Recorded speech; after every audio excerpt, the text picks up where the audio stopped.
Bom, para aqueles que ainda não me conhecem, meu nome é Cristiane Esteves Soares, sou promotora de justiça, sou titular da Promotoria Criminal de Marataízes e assumi recentemente a coordenação do NEVID, que é o Núcleo de Enfrentamento às Violências de Gênero em Defesa dos Direitos das Mulheres. Bom, eu costumo dizer que assumir o NEVID, para mim, é um duplo desafio. Primeiro, em razão, né, da importância do núcleo, da sua visibilidade institucional, e segundo, por assumir em substituição, né, a doutora Cláudia Garcia, uma amiga minha, colega e parceira, e que desenvolveu um trabalho maravilhoso, antes, né, também a doutora Catarina Cecingazelli, duas referências no estado e no país, em substituição dessas duas, né, é um duplo desafio, mas tenho certeza que com muita dedicação, com a equipe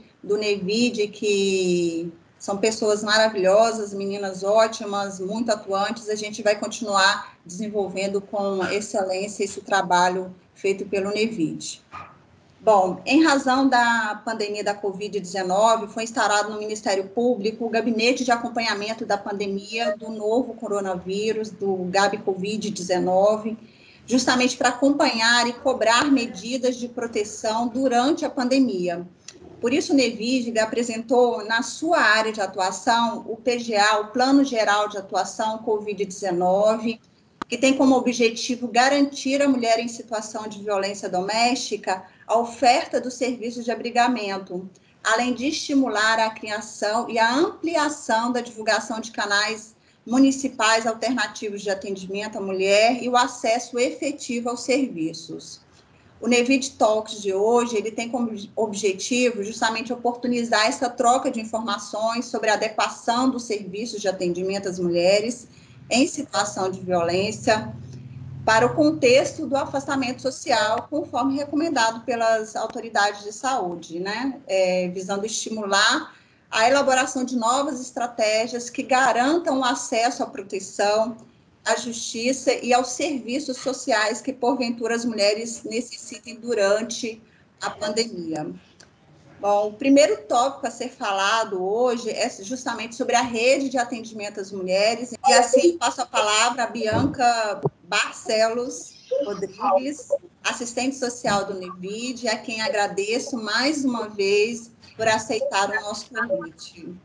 Gostaria de dizer a vocês, iniciar dizendo que para a gente é um desafio, né, estar falando nesse formato. A gente até então valoriza bastante o encontro presencial, e nesse momento a gente, né, acredito que todos nós devamos estar aí passando por essa questão da pandemia e tendo que obedecer todas as regras, né, das autoridades de saúde. Então, isso para a gente também é um momento novo, mas que é necessário a gente fazer essa discussão, considerando que o nosso país, o nosso estado, ele está pensando em estratégias, ou mesmo atualizando algumas estratégias, para que a gente possa dar conta de enfrentar essa triste realidade.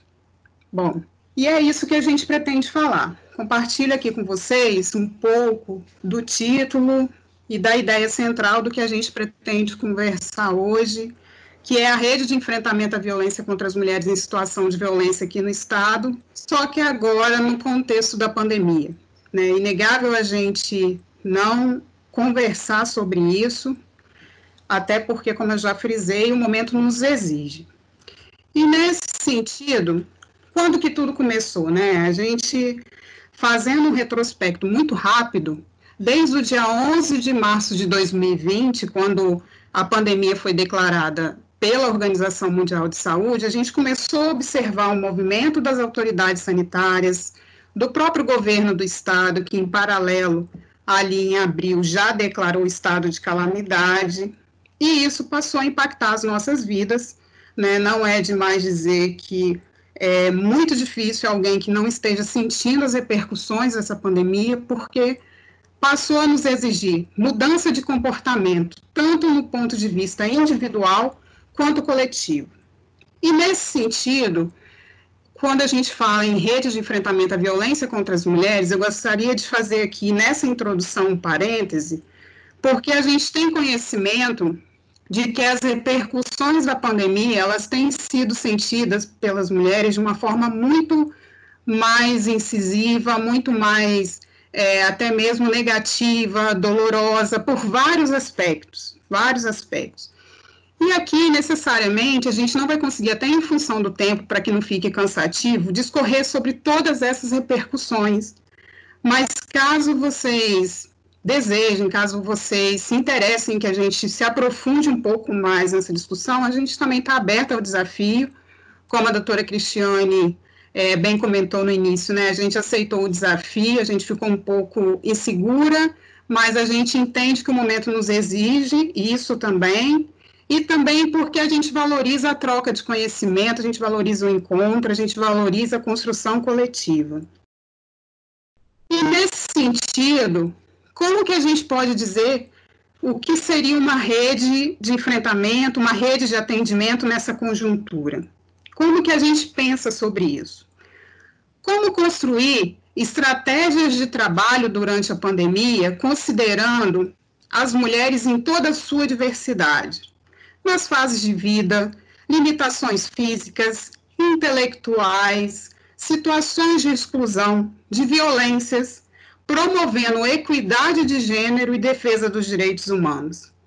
Então, só por essa pergunta, a gente já se propõe a refletir, o desafio ele é grande, mas nem por isso a gente tem que se intimidar. A gente precisa pensar sobre ele, apesar de todas as limitações que não têm sido impostas na conjuntura atual. E aí, também, durante a elaboração dessa apresentação, a gente ficou pensando que o momento também não é para que se invente muita coisa nova, praticamente nada novo. Se a gente for parar para pensar, já existem muitos documentos construídos, consolidados, que são utilizados por muitos serviços especializados, fundamentando muitas práticas. Um deles é a Política Nacional de Enfrentamento à Violência contra as Mulheres. E nesse documento, que ele é antigo, lá dos anos 2000, 2007, 2011, também teve uma republicação. O que a gente identifica nesse documento? O que são esses conceitos que estão aí colocados nas esferas, nos destaques? Que essa rede de enfrentamento e toda a política, ela precisa ser norteada com esses pilares. O pilar da prevenção, o pilar da assistência, o pilar do enfrentamento e combate, o pilar do acesso e garantia dos direitos. E em cada um desses pilares a gente consegue imaginar, pelo menos quem já atua no enfrentamento à violência contra as mulheres, quais são as instituições que dão conta dessas linhas gerais, desses pilares estratégicos. E o quanto também é possível imaginar que eles são diversos, que eles têm frentes que necessitam de uma articulação e de uma integração e negociação constante. E um outro documento que eu considero extremamente importante destacar é o Plano Estadual. O Plano Estadual de Política para as Mulheres do Espírito Santo, para quem não conhece, ele é um documento que foi elaborado em 2000, se não me engano, no início dos anos 2000, ainda no outro governo Casagrande, foi validado no ano de 2015, foi construído por cerca de 150 mulheres, numa perspectiva de integralidade, com vários eixos temáticos. E aí eu retirei essa afirmação porque eu considero que o momento também, como ele é desafiador, que nessa conjuntura atual a gente possa, à medida que for definindo as nossas estratégias de atuação, que a gente considere que as ações e as posturas, elas precisam ser focadas na construção de uma igualdade, no respeito à diversidade sexual, racial, geracional, cultural, social, territorial, dentro de uma gestão pública. Então, para nós, esse documento, ele traz várias ações relacionadas ao que tem de mais diverso, considerando que há de mais diverso em termos de constituição de mulheres no nosso Estado. E ali, a nossa sugestão é que ele seja conhecido, revisitado e possa ser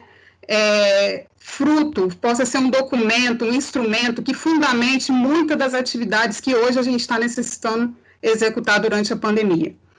Por quê? Porque a gente não tem previsão de sair dessa pandemia. E, ao mesmo tempo, estamos com limitações. Hoje, dificilmente a gente conseguirá reunir tantas pessoas num processo de discussão que consolide um documento desse porte, dessa natureza, com tanta rapidez para a atual conjuntura. E eu não acho também que vai sair muita coisa diferente disso. O que a gente precisa focar é na mudança de estratégias. E já considerando o período da pandemia, é importante frisar que muitos documentos têm sido elaborados, vários. Aqui não estão todos. Aqui a gente trouxe para vocês, para mencionar, alguns que a gente tem utilizado com maior frequência, inclusive com produção da própria equipe, né? Tem um estudo sobre as ligações, as denúncias do 180, e tem alguns que são fundamentais. O da ONU Mulheres, que está ali ao lado dos dois estudos do Fórum Brasileiro de Segurança Pública, ele é um documento especial, que a gente considera especial, porque destaca que a pandemia do coronavírus, ela afeta a mulher negativamente em várias outras dimensões, economicamente, em termos de trabalho não remunerado, trabalho doméstico, a questão da saúde mental. Então, ele é um documento muito completo nesse aspecto, em que a gente entende que pode fundamentar muitas iniciativas na atualidade, assim como o documento que está no centro aqui, esse vermelhinho ali, do Fórum Brasileiro de Segurança Pública, que a segunda versão já trouxe dados do Espírito Santo, então já tem ali umas estatísticas do Espírito Santo. A primeira versão ela é extremamente importante porque já menciona um aumento no número de denúncias na internet, principalmente no Twitter, que até então a gente ainda não tinha visto um estudo do Fórum Brasileiro, destacando que as pessoas têm se incomodado mais, em razão, obviamente, do confinamento das mulheres que sofrem violência, do agravamento das situações de violência, e as pessoas testemunhando esse tipo de situação, seja escutando, seja ouvindo mesmo as agressões, e manifestando dessa forma, por meio do Twitter. E eu destaco aqui na extrema direita, acho que extrema esquerda talvez de vocês, essa cartilha feita pela Secretaria Estadual de Direitos Humanos, a Subsecretaria de Políticas para as Mulheres, em parceria com o projeto de extensão da UFES Fordam. Essa cartilha, ela traz algumas orientações sobre o atendimento das mulheres em situação de violência, que a gente considera, assim, que foi usado de muita sensibilidade na hora da escrita, porque a nossa abordagem nesse momento também, ela tem que ser um pouco mais atenta, né? Muitas das vezes nos canais alternativos, no telefone, se for esse o atendimento a ser feito, prestado pela mulher, a gente tem que tomar um certo cuidado na hora que estiver falando com ela. E tem essa e outras orientações contidas na cartilha. Todas elas estão disponíveis lá na página do DEVID, no Ministério Público, né, no portal do Ministério Público. Aqui, a gente começa a falar propriamente dos dados do Espírito Santo. A gente costuma monitorar os dados do Ligue 180, e aí, só para contextualizar para vocês, o total de registro, né, entre janeiro e abril de 2019, o ano passado, foram de 32.900 denúncias. Esse ano, no mesmo período, já foram para 37.500. Com destaque de um crescente aí no mês de abril, em que as denúncias já aumentaram 35% em relação ao ano passado. Nós solicitamos o fechamento do semestre ao Ligue 180, mas até o momento esses dados não chegaram. A gente imagina que eles estejam fechando aí um balanço semestral, e à medida que for possível compartilhar, a gente também vai receber. E aí, um outro dado que a gente traz para vocês refere-se às ocorrências, como que tem sido o volume de ocorrências registradas nas delegacias em razão da Lei Maria da Penha. Aqui a gente tem um comparativo entre 2019 e 2020, né? No total, o que a gente observa é que houve uma redução de 8,64% no número de registros, né? O que a gente, aqui tem uma comparação entre interior e Grande Vitória, que até então, eu acho que ela consegue ser melhor detalhada no próximo slide, onde a gente consegue problematizar melhor. Aqui, a gente tem um mês a mês, e o que a gente consegue observar aqui? Que em relação aos números das delegacias da Grande Vitória, se comparado com o ano de 2019, houve uma redução de 4,59%, representando aí uma diferença de 370 registros a menos, e a gente pode pensar algumas explicações para esse dado, possíveis explicações. Uma delas, que eu arrisco dizer, refere-se ao fato de que na Grande Vitória a gente possa ter sentido mais os efeitos do isolamento social do que no interior. Pode ser uma explicação. Por quê? Porque aqui há uma concentração maior de pessoas, comparado em todas as regiões do estado. Aqui encontram-se as sedes das instituições públicas, as principais instituições públicas. Há também um polo industrial, um centro comercial também muito forte, e congrega um número grande de pessoas. Uma outra coisa a ser observada em relação à Grande Vitória e em relação a esse número é que desde o momento em que a gente iniciou o teletrabalho no Ministério Público e também começamos a obedecer, todos nós, né, as regras de isolamento e afastamento social, os serviços especializados que nós temos, são 3, né, aqui localizados na Grande Vitória, que são em Vila Velha, Vitória e Serra, foram os primeiros que iniciaram as modificações nas suas formas de atendimento, visando acessar essa mulher, né. Mas, no final das contas, a minha proposta fica também de avaliação para os demais municípios, né, avaliar como que foi desenvolvida e ofertada as estratégias às mulheres. A gente pode considerar, ou é sabido por todos também, que em toda a Grande Vitória tem DEAM, com exceção de Fundão, né? Guarapari tem DEAM, os que estão aqui mais restritos e próximos à capital também, e existe um plantão, que funciona à noite e aos finais de semana. Então, a gente encontrou esse dado, a gente considera importante que seja levada à reflexão dos serviços, o que também não deve ser, de certo modo, ignorado em relação ao interior. A gente observa que praticamente não houve grandes alterações, mas ainda assim a gente precisa ficar vigilante, a gente também precisa ficar atento às nossas estratégias e também continuar adequando as nossas formas de acessar essas mulheres que estão em situação de violência.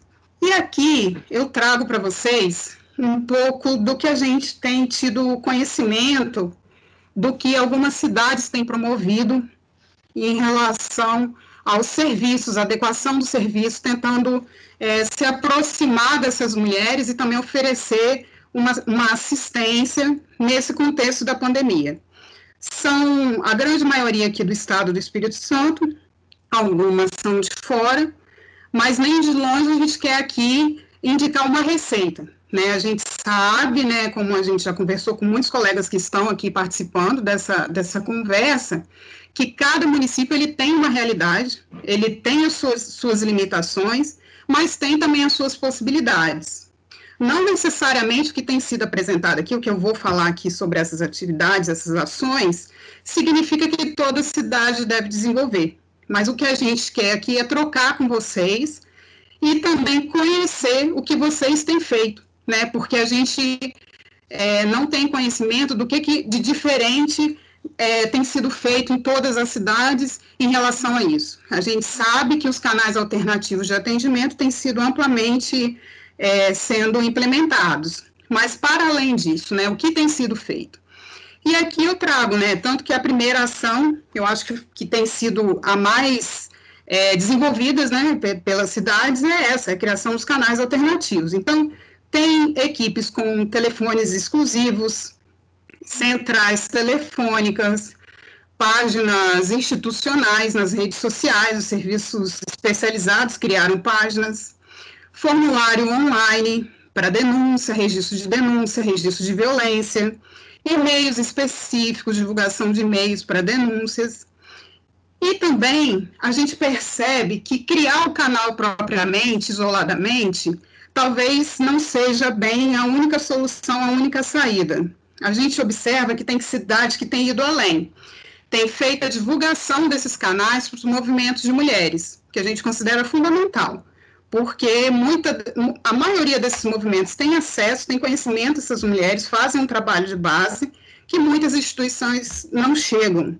Então, a gente considera essencial que os movimentos de mulheres também conheçam esses canais alternativos e possam, se possível, até para que façam uma ponte com as instituições. Então, para a gente é essencial. Ampliação do acesso à informação sobre o serviço de atendimento, considerando aí campanhas de informação, e aí as campanhas nesse momento elas tomam uma outra dimensão, né? Especialmente nos veículos de comunicação de massa, tem também situações em que tem tentado garantir uma divulgação mais restrita nos bairros onde tem maiores índices de violência, quando é de conhecimento da equipe de trabalho. Então, tem sido feita também a utilização e divulgação de cartazes em estabelecimentos comerciais, nas comunidades, indicando serviços e também os novos canais de atendimento. Onde existe central de atendimento, né, tem município que tem se detido em qualificar, dar uma certa capacitação para esses atendentes. Como eu falei, né, atender uma mulher por telefone também exige um preparo nessa condição de pandemia. Por quê? Porque pode ser o único momento que ela tem para conversar reservadamente sobre a situação, ou ela pode ter medo de ser surpreendida, então a gente precisa ter um certo cuidado. Tem também a questão, que eu quero até fazer um parênteses, que refere-se à disponibilização de quartos de hotéis, né, de vagas de quartos de hotéis, e também uma concessão de auxílio à hospedagem para as mulheres em situação de violência. Aqui, eu falei que eu gostaria de fazer um parêntese pelo seguinte sentido, né, isso aqui, a questão do auxílio, a concessão do auxílio à hospedagem para as mulheres, a gente ainda não tem conhecimento aqui no Espírito Santo, né. A questão das vagas em hotéis, ela já é uma estratégia difundida e utilizada em outros países. Em abril, nós fizemos uma reunião com a subsecretária Juliane, também já alertando, conversando sobre essa necessidade. E o que eu quero destacar é que a gente possa refletir que a Casa Abrigo, aqui no estado do Espírito Santo, a gente, não sei de conhecimento de todos, mas nós temos uma Casa Abrigo, né? A Jocilene vai falar isso na sequência com maiores detalhes, mas aqui o que importa dizer é que a casa tem limitação. Espacialmente, ela também tem limitação. Pode ser que na conjuntura de afastamento social, essa casa esgote a capacidade muito rápido, ou não. E nesse sentido, a gente tem conversado, né, com a CESP, com a subsecretária Juliane, no sentido de serem providenciadas essas vagas para os quartos de hotéis. Mas em relação aos municípios, vale a pena a gente chamar a atenção e solicitar uma reflexão sobre esse tema, porque a gente tem conhecimento de que aqui no estado do Espírito Santo, muitas mulheres, quando ficam sabendo que a Casa Abrigo fica localizada na Grande Vitória, elas se recusam a vir. E aí, de toda forma, essa mulher está correndo risco e o município também é responsável pela segurança dela. Então, a gente considera importante, tanto por essa questão que eu estou dizendo, da recusa da mulher em querer ingressar na casa-abrigo devido à distância ou por outras razões, quanto em função da pandemia, da questão das medidas de isolamento e afastamento social, o que a gente considera importante nesse momento é que os municípios também façam essa discussão, como forma de ter uma estratégia rápida de resolução que consiga resguardar a vida dessas mulheres. Então, Isso Josilene conseguirá falar na sequência. Algumas iniciativas também a respeito dos agentes comunitários de saúde, com foco na violência doméstica. A gente sabe que algumas cidades já têm feito isso, mesmo antes da pandemia, mas nesse momento, né, que tem sido reformulada também a abordagem em relação ao coronavírus, tem sido atualizado em relação aos encaminhamentos, a divulgação dos canais alternativos, toda essa questão de referenciar a equipe, os casos de violência. No momento, né, isso a gente tem visto acontecer, tem auxiliado, inclusive, o município de Cachoeiro de Itapemirim, a experiência que a gente tem acompanhado mais de perto. Reorganização dos fluxos de atendimento, documentando toda a organização das principais atividades, que a gente considera que nesse momento é fundamental. Por quê? Porque não adianta a gente tomar uma medida isolada sem que os outros serviços da rede não conheçam. A gente precisa conversar sobre toda essa atualização dos serviços, dos procedimentos, para que todos possam também compreender e divulgar corretamente. E aí a gente só entende que isso é possível de uma forma organizada quando for feito um fluxo de atendimento, ou um protocolo, ou mesmo a divulgação de uma carta de serviços, informando a sociedade e a toda a população sobre o que está em funcionamento em cada município no contexto da pandemia. A outra questão que a gente considera extremamente importante nesse momento, alguns municípios já fazem isso desde antes da pandemia, a gente também defende isso como uma atividade muito estratégica, necessária, ainda mais agora durante a pandemia, que é a intensificação da busca ativa, seja solicitando a DEAN, que comuniquem, né, às delegacias, quais são as mulheres que têm registrados os boletins para que os serviços façam as visitas, seja também uma articulação com os serviços de saúde, quando do momento em que as mulheres são atendidas com os casos suspeitos ou mesmo declarados de violência. E também a gente tem visto aí as lives, né, várias cidades discutindo por meio de plataformas sobre os serviços que são ofertados, né, por meio de, como uma estratégia de criar um canal de comunicação com a sociedade, que a gente também considera válido, porque também alcança um determinado público, mas todo o esforço no sentido de que possa ser divulgado como os serviços estão organizados na atualidade, a gente considera fundamental. Bom, é isso, eu fico por aqui. Agradeço a atenção. Minha colega Josilene fala na sequência com vocês, e a gente tem um tempinho de debate, que aí acredito que posteriormente a gente consegue conversar melhor. Muito obrigada, Bianca, pela explanação, pela sua fala de maneira clara, objetiva. Realmente é importante a gente ter essa rede bem integrada no momento que a gente tem vivido. E o que eu costumo dizer, né, sempre informação, informação, informação. A mulher em situação de violência doméstica, ela precisa disso, ela precisa ter conhecimento da rede, ela precisa ter conhecimento dos direitos dela, e só a partir dessas divulgações é que ela saberá as possibilidades que ela tem de auxílio.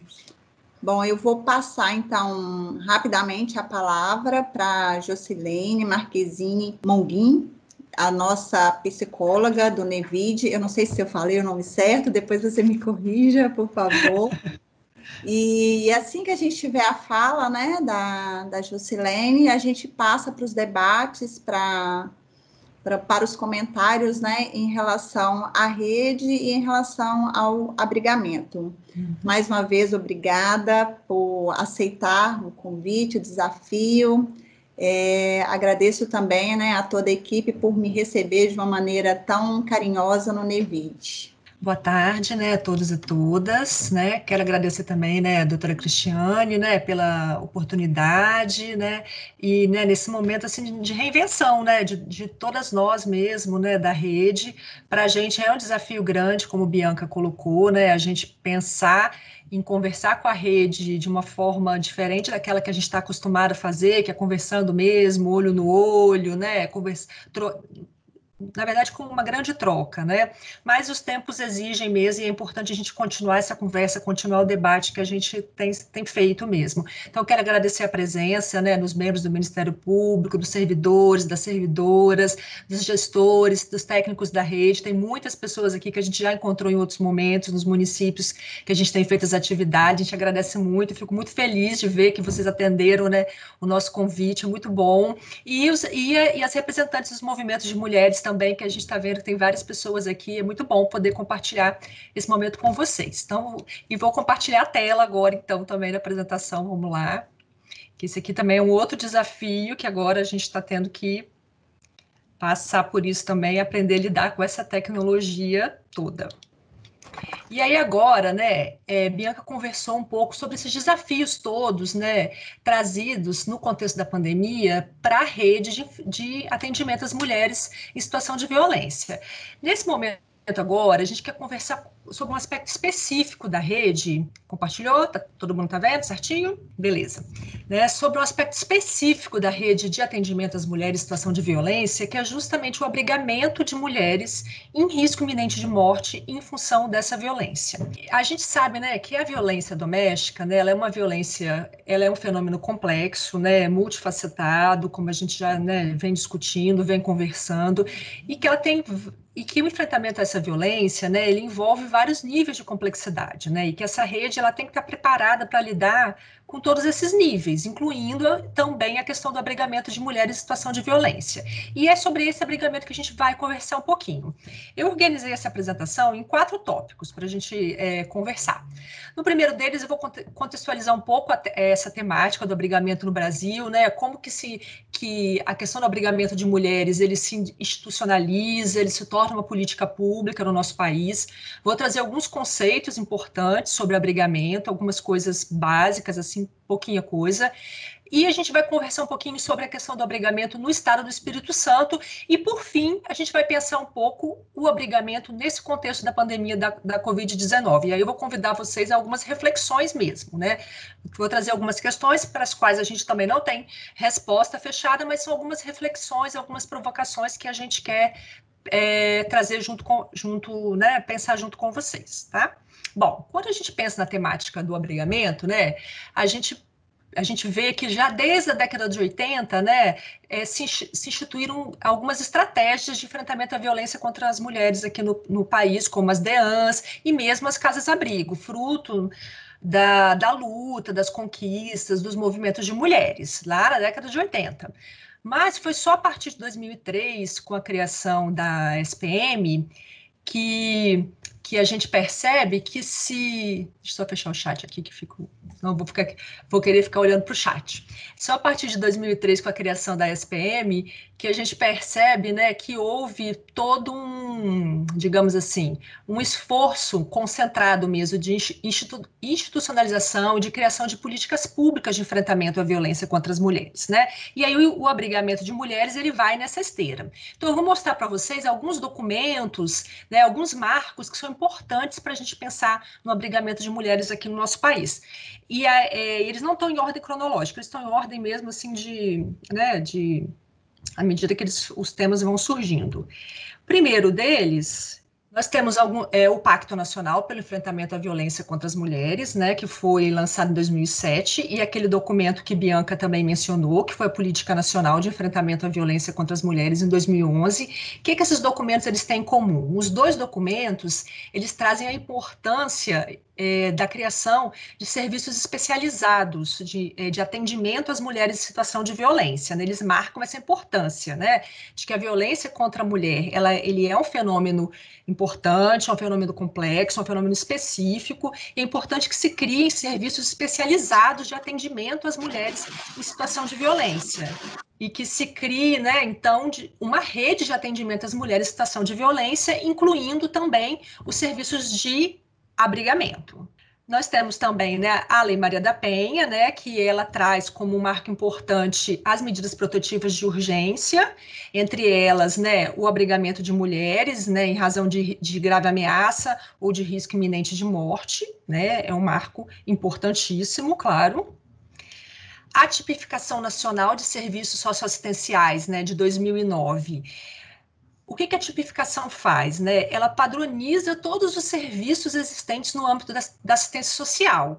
E aí ela coloca o acolhimento de mulheres em situação de violência como um dos acolhimentos institucionais existentes no âmbito da assistência social, assim como outros acolhimentos que existem, né? O acolhimento de crianças e adolescentes, o acolhimento de idosos. Então, a tipificação, ela acaba por institucionalizar o acolhimento de mulheres como uma política pública no âmbito da assistência social. Então, a gente considera esse marco um marco importante, né? Ele vai dizer que o acolhimento de mulheres é uma política de assistência social, é uma política pública que tem que ser garantida. E, por fim, nós temos as diretrizes nacionais para o abrigamento de mulheres em situação de risco e de violência, que ele foi lançado em 2011 pela SPM, a Secretaria de Política para as Mulheres, e é o principal documento lançado no Brasil sobre essa temática. Ele traz principais diretrizes, os principais pontos a serem considerados quando a gente fala de abrigamento de mulheres em situação de violência. E eu vou trazer, a partir de agora, alguns conceitos, alguns pontos que a gente considera importantes para a gente pensar o abrigamento de mulheres, de modo geral, antes da gente falar, né, do Espírito Santo. Então, alguns conceitos, né? Como que as diretrizes definem abrigamento de mulheres? Abrigamento, então, de acordo com as diretrizes, diz respeito, aí eu vou ler para vocês o conceito, tá? A gama de possibilidades, serviços, programas, benefícios de acolhimento provisório destinado a mulheres em situação de violência, violência doméstica e familiar contra a mulher, tráfico de mulheres. Aí só um parêntese, né? As diretrizes, elas tratam também do tráfico de mulheres, mas no nosso caso aqui nós vamos conversar sobre violência doméstica e familiar contra a mulher, que se encontram sob grave ameaça e que necessitem de proteção em ambiente acolhedor e seguro. Então, o abrigamento se trata de uma gama de possibilidades, serviços, programas, benefícios de acolhimento provisório destinado àquela mulher em situação de violência, que se encontre sob ameaça e que necessite de proteção. Então, guardem aí esse conceito que a gente vai fazer referência a ele em outros momentos. O abrigamento, ele requer também o acompanhamento da mulher por um serviço especializado da rede de atendimento e articulação com a segurança pública. Por que isso, né? Via de regra, né, são esses serviços que vão fazer o encaminhamento da mulher para o serviço de abrigamento, né? Os serviços especializados em atendimento às mulheres em situação de violência. A gente sabe, não é o mais frequente de acontecer, mas a gente sabe que pode acontecer de uma mulher em situação de violência, em situação de risco iminente de morte, uma situação dessa ser identificada em qualquer serviço da rede. A mulher pode estar, vou dar um exemplo, numa unidade de saúde, ela pode estar no CRAS, ela pode ter ido na escola, levar os filhos, e ela relatar uma situação de risco. Isso pode acontecer. Não é o mais frequente, mas isso pode acontecer. Mas, via de regra, é importante que essa mulher ela seja encaminhada para um serviço especializado no atendimento às mulheres em situação de violência, porque geralmente são esses serviços que eles estariam melhor preparados para fazer o encaminhamento da mulher para o serviço de abrigamento. Então, é dessa forma que as diretrizes organizam esse fluxo do abrigamento de mulheres. E, na maioria das vezes, a necessidade de abrigamento ela acontece num contexto, né, em que os recursos da rede eles se encontram reduzidos ou esgotados. Né? São situações, né, realmente de grande complexidade, são casos de grande gravidade, em que não se tem muitos outros recursos, né, que aí a mulher precisa realmente ser abrigada. E quando se fala em abrigamento, e aí que a gente vai precisar conversar aqui. Eu falo conversar, né, como se eu estivesse conversando com vocês, é o hábito. Quando se fala em abrigamento de mulheres em situação de violência, não estamos nos referindo apenas aos serviços propriamente ditos, mas a medidas de acolhimento que podem incluir, né? Então, as diretrizes, elas enfatizam muito isso. Quando a gente fala em abrigamento, o que a gente pensa? Primeira coisa que a gente pensa, casa-abrigo. Mas elas vão enfatizar muitas vezes, né? O abrigamento, ele se refere não só ao serviço de abrigamento em si, a uma casa-abrigo, mas a medida de abrigamento, né? Que elas devem incluir uma série de questões, né? Que aí eu vou enumerar algumas delas. A criação de serviços de abrigamento, né? Isso aí é importantíssimo, né? Numa rede, é importante que existam serviços de abrigamento, casas de acolhimento provisório, transitório, né? Numa rede, como a gente está lidando, né? Com a violência da mulher como uma situação, né? Em que nós vamos precisar, como eu diria, né? De serviços de vários níveis de complexidade diferentes, para lidar com as diversas situações de violência, é preciso que haja um serviço de abrigamento disponível, né? Então, isso é ponto pacífico. Mas é importante também que haja a construção de um fluxo geral entre os serviços da rede de atendimento à mulher em situação de violência e os serviços de abrigamento. Porque uma casa de abrigamento, uma casa-abrigo, ela não é um serviço de porta aberta, né? Ela não é como um CREAS, por exemplo, né? Que a mulher ela pode chegar lá no CREAS e pedir um atendimento, né? A mulher ela vai chegar num serviço de abrigamento encaminhada por outro serviço. E para que essa casa-abrigo, então, né? De fato, ela seja potente dentro da rede, ela exerça a contento, né? A sua função, que é de acolher as mulheres em situação de risco iminente de morte. É preciso, primeiro, né, que esses casos eles sejam identificados pela rede, né, que a rede consiga identificar quem são essas mulheres que estão numa situação de risco iminente de morte. E é preciso que a rede consiga, então, organizar um fluxo, um protocolo, né, tem uma organização mínima para que essas mulheres consigam chegar até a casa-abrigo. Tem que ter uma organização, né? Uma vez que chega um caso no serviço, o que eu faço agora? E às vezes elas chegam, né, num final de tarde, numa sexta-feira. Como que eu faço, né? Então, já tem que haver essa organização prévia, um fluxo de abrigamento construído, né, em cada rede, em cada município, para que os casos identificados eles possam ser abrigados. Então, esse é um outro ponto, a existência do serviço e a existência de fluxos de abrigamento. Um outro ponto trazido pelas diretrizes, e Bianca já falou um pouco disso na fala dela, é a definição de benefícios eventuais, segundo a política de assistência social, né? Há o decreto, né? O decreto que dispõe sobre os benefícios eventuais na assistência social, que ele fala de situações de vulnerabilidade temporária, né? Que é possível dispor de benefícios eventuais dentro da política de assistência para situações de vulnerabilidade temporária. E a violência contra a mulher ela é contemplada como uma dessas situações de vulnerabilidade temporária. Então, essas situações que Bianca relatou, como diárias de hotel, aí a gente pode pensar em outras coisas, auxílio moradia, cestas básicas, enfim, né, outras coisas. Né? Os técnicos da rede que estão aqui me ouvindo podem falar melhor que eu, inclusive. Né?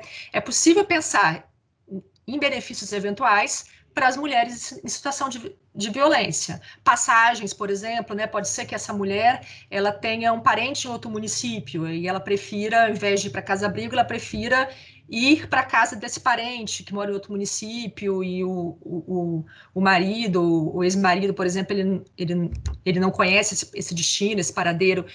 Enfim, essa possibilidade ela está colocada, mas ela tem que ser construída município a município. O município precisa fazer essa construção, essa organização, essa preparação. O que é importante que a gente saiba é que é possível que isso aconteça, né, como Bianca mostrou, que isso já tem sido feito, né, já há experiências bem-sucedidas nesse sentido em outros locais. E um outro ponto importante é a construção de fluxos municipais de abrigamento e desabrigamento, que um outro momento crítico é a questão do desabrigamento, né? As diretrizes falam desses fluxos, né? E a nossa experiência de acompanhamento mostra isso. Esse é um outro momento crítico, né? Um momento que a munícipe ela tem que retornar para o município. E isso, né?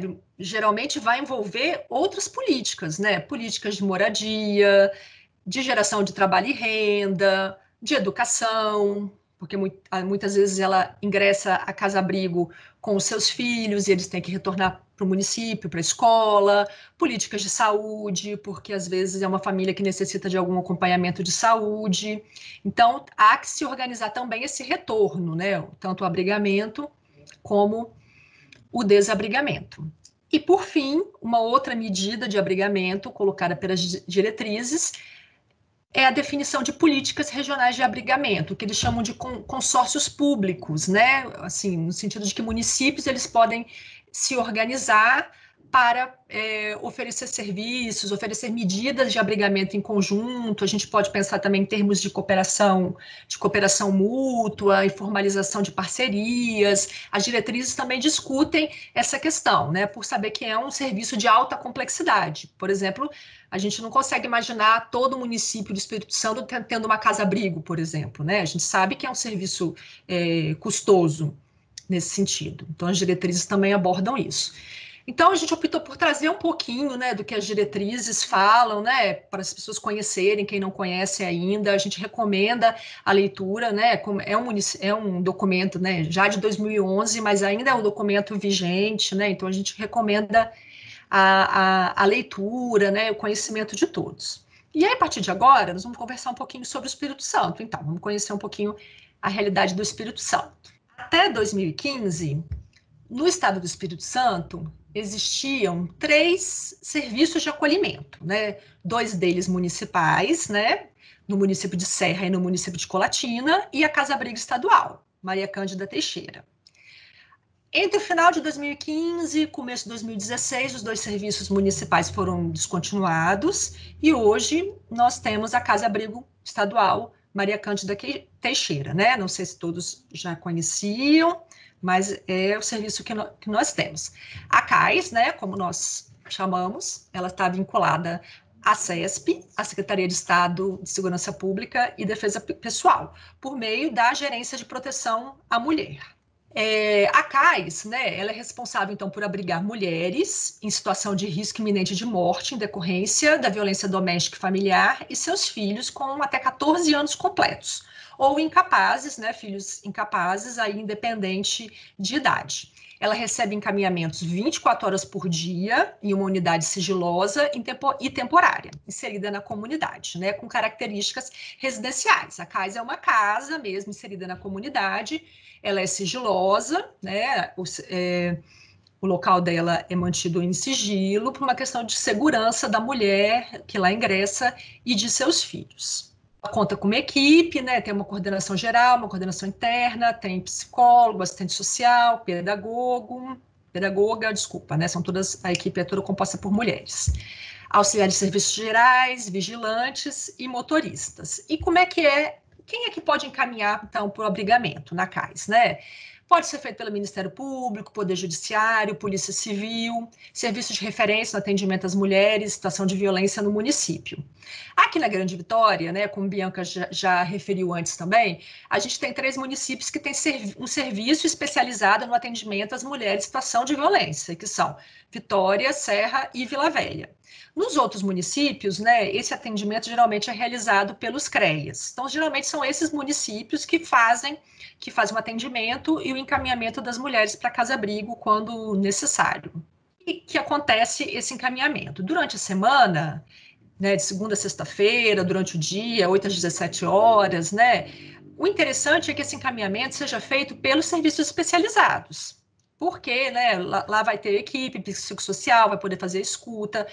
Esse encaminhamento feito pela Casa-Abrigo, né, existe uma série de orientações que tem que ser feitas à mulher, ela precisa concordar, né, uma entrada na casa-abrigo que ela é facultativa, a mulher ela concorda se ela quer ir ou não, é apresentado para ela essa possibilidade e ela decide se ela quer ir ou não, até porque lá, né, a mulher vai ter uma série de restrições, ela não pode sair, ela não pode ficar com celular, né, os filhos, se ingressarem com ela, eles não irão para a escola, tem uma série de questões, né? E aí ela vai poder escolher, ela vai escolher se ela vai ou não. Então, interessante é que o serviço especializado do município, ele possa fazer esse atendimento, ele possa fazer essa orientação, e caso, inclusive, né, não seja visto, né, a casa-abrigo como a opção mais interessante, que se possa pensar em outras estratégias, né, em outras medidas de abrigamento, como a gente discutiu antes. Mas, à noite, finais de semana, períodos, né, de feriado, né, esse encaminhamento geralmente é realizado pelos plantões policiais. As delegacias regionais, as delegacias que geralmente ficam de plantão, né, nos finais de semana, e na Grande Vitória a gente conta com o PEM, que é o Plantão Especializado da Mulher, que fica na Ilha de Santa Maria. E aí, como proceder em caso de abrigamento, né? É feito contato, né, diretamente com a casa-abrigo ou com a gerência de proteção à mulher, e a adesão do serviço é facultativa, como eu coloquei antes. A gente sempre recomenda, né, quando a gente conversa com os municípios, quando a gente conversa com os técnicos, algumas vezes a gente recebe contatos telefônicos também, às vezes a gente vai ao município, fala sobre a casa-abrigo, às vezes de volta, e às vezes o município passa por alguma situação, né, de abrigamento, faz contato com a gente, né, como eu faço, e a gente sempre orienta, né, que por isso que a gente fala da importância do fluxo, a importância de se antecipar, né, faça esse contato antes com a gerência, né? Peça as orientações, a equipe da CAIS tem tudo por escrito, né? As orientações que têm que ser passadas, né? Se organizem antes para essa, né, possível situação do abrigamento. E aí a questão, né, do contexto que nós estamos vivendo, né, da pandemia. Como é que é isso? Como pensar a questão do abrigamento de mulheres, né, nessa situação da pandemia da Covid-19, né? Vamos lá, então.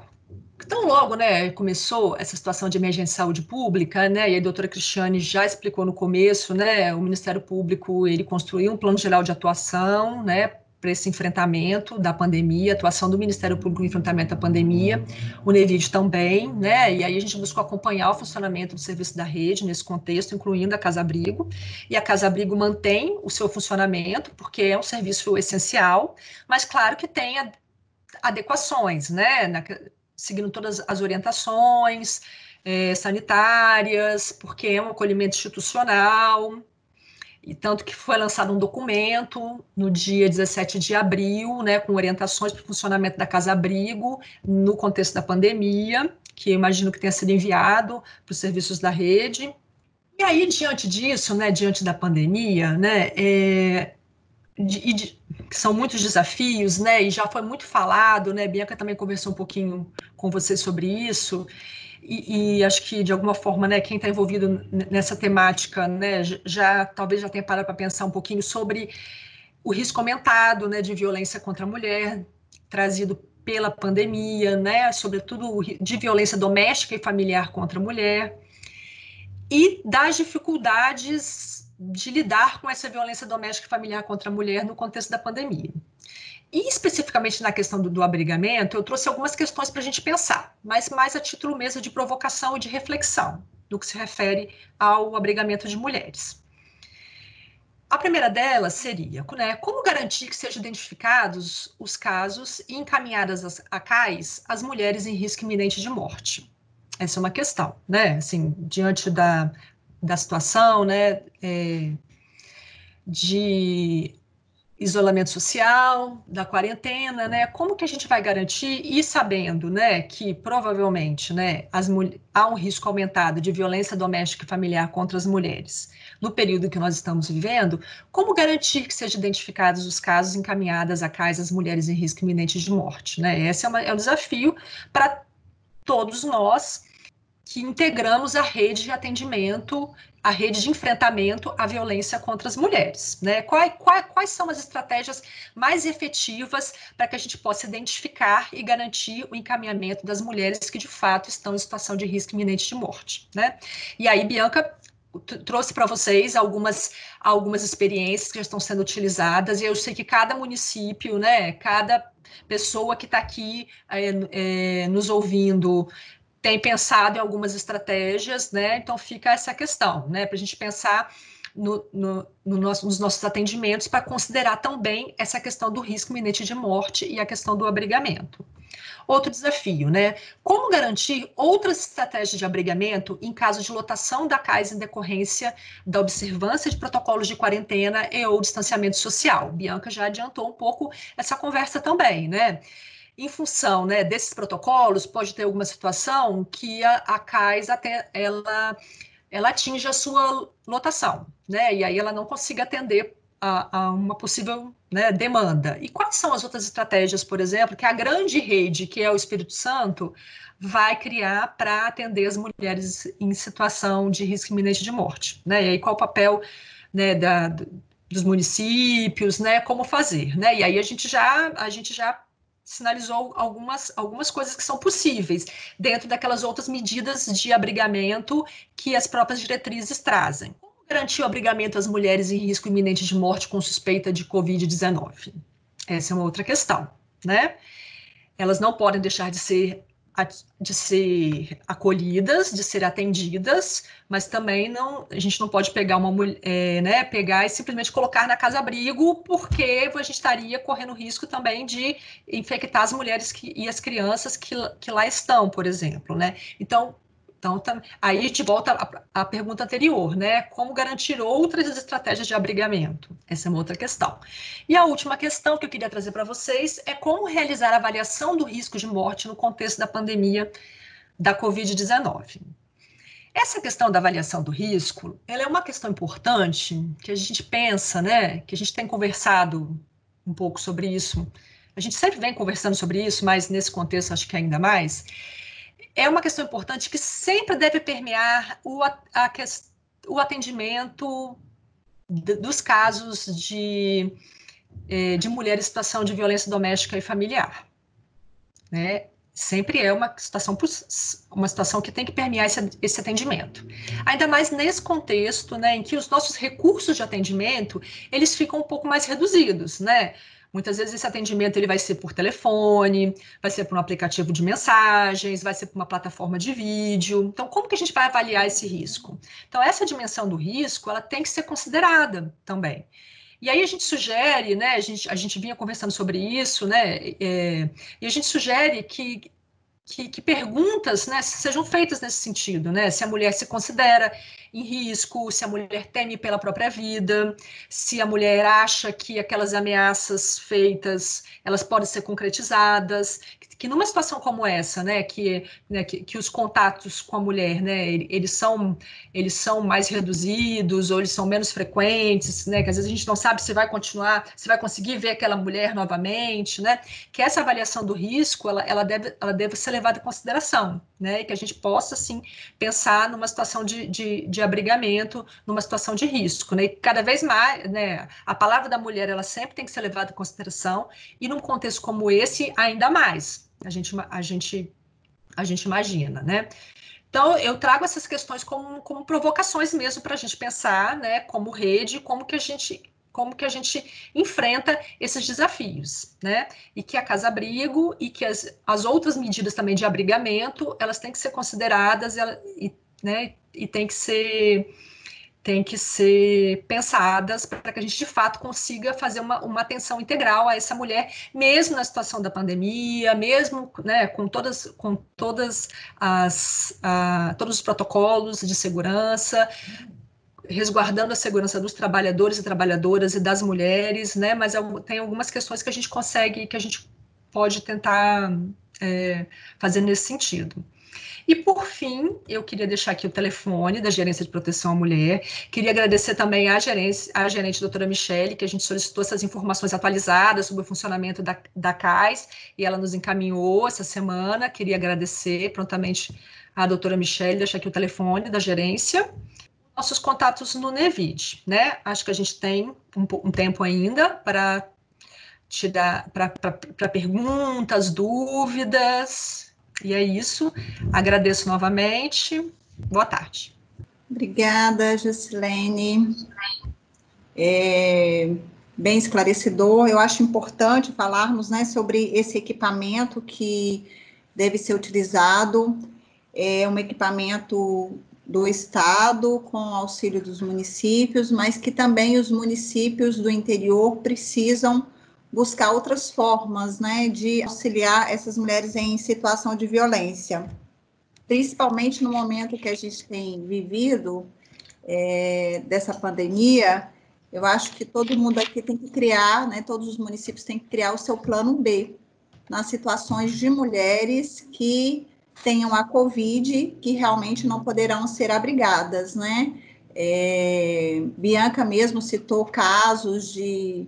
Ela tinha até me passado o caso, acho que de São Paulo, né? Em que o município disponibilizou hotéis para receber a mulher em situação de violência doméstica. Então, é uma possibilidade que pode ser criada em relação a isso. Bom, a gente tem uma pergunta aqui, na verdade foram duas perguntas.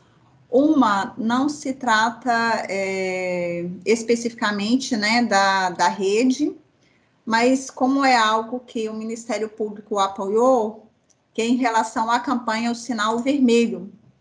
É uma campanha do CNJ, né, do Conselho Nacional de Justiça, junto com a Associação de Magistrados do Brasil, onde houve uma cooperação técnica com a Associação Brasileira de Rede de Farmácias e Drogarias. O Conselho Nacional do Ministério Público aderiu a essa campanha e ela tem como objetivo incentivar a comunicação mais segura de episódios de violência doméstica. Essa campanha ela tem sido divulgada na mídia, né, que é aquele desenho do X, que a mulher coloca, né, na mão, e aí ela vai numa farmácia, identifica aquilo ali, mostra para um funcionário da farmácia, mas assim, é uma campanha que é do CNJ, a gente aderiu, e que cabe ali o CNJ, ou até mesmo os promotores de justiça, ou os municípios que queiram aderir, né, que entrem em contato com essas farmácias, porque a farmácia ela tem que assinar esse termo, né, ela tem que instruir os seus funcionários para que eles, no momento que aconteça uma situação como essa, eles saibam como proceder, né? Que seria acionar rapidamente a polícia militar para socorrer aquela mulher em situação de violência. Então, a campanha é nesse sentido, tem que haver uma adesão de farmácias, elas têm que participar disso, tem que haver esse treinamento, a gente difundiu isso no nosso e-mail institucional para os colegas, né, e as farmácias indicadas, eu tenho até uma relação de farmácias aqui do estado, eu vou ver se eu consigo compartilhar, deixa eu ver, que é a Drogazil, Farmácia Elo Mais, Rede Farmes, Farmácia Mônica, Pague Menos, Pacheco, Santa Lúcia, Farmácia Farmes de Cachoeiro de Itapemirim, Drogaria Pedrosa de Bom Jesus do Norte, Farmácia Preço Bom de Cariacica. Bom, são essas farmácias, por enquanto, que eu tenho informação que já aderiram à campanha. Foi feita uma pergunta também em relação, aí eu vou passar para a Jocilene, em relação ao quantitativo, né, de mulheres que podem ser recebidas ali na casa-abrigo, sendo que nós temos uma situação sui generis, né, que é o distanciamento social. Uhum. Você pode responder ou eu respondo, Jocilene? Posso responder. O regimento da casa-abrigo, né, prevê que a casa comporta 30 pessoas, né, entre mulheres e seus filhos. Então, a composição, né, do grupo de pessoas ali vai depender muito, né, de como que tiver naquele momento, né, assim, a composição dos grupos ali abrigados, que às vezes pode entrar uma mulher sem filhos, às vezes uma mulher que entra com 2 filhos, 3 filhos, então são 30 pessoas no total. Né, mas a preocupação, né, e a gente vem conversando sobre isso, né, com a Gerência de Proteção à Mulher desde o início do estado de emergência de saúde pública, é uma situação, por exemplo, de que a casa ela tem um número determinado de quartos, né, e não seria interessante, já tem, por exemplo, uma família que está acolhida ali, aí entra uma outra família, o ideal seria ficar num quarto separado, né, pelo menos por um tempo, até ter certeza que aquela família não vai manifestar sintomas do coronavírus, então tem todo um protocolo em relação à quarentena que tem que ser seguido.